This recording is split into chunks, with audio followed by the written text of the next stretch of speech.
Si chiama Atlante Veneto della Cultura ed è un lavoro di ricerca realizzato dalla Regione in collaborazione con Federculture, che analizza attraverso dati, numeri, statistiche le dinamiche che hanno caratterizzato la cultura nel nostro territorio negli ultimi anni.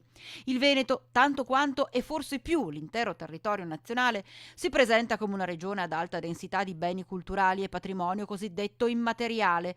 Complessivamente in regione sono stati censiti quasi 1800 luoghi della cultura, musei, monumenti, aree archeologiche, archivi, biblioteche, spazi teatrali, sale cinematografiche, per non parlare di tutti quegli spazi informali o temporaneamente sedi di spettacolo o eventi e attività culturali.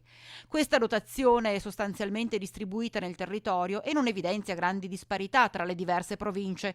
Sono solo alcune delle indicazioni che si trovano nell'Atlante Veneto della Cultura, che verrà presentato ufficialmente lunedì, con inizio alle 10, a Villa Contarini e Piazzola sul Brenta, nel corso dell'evento Veneto Cantiere Cultura Energia Creativa.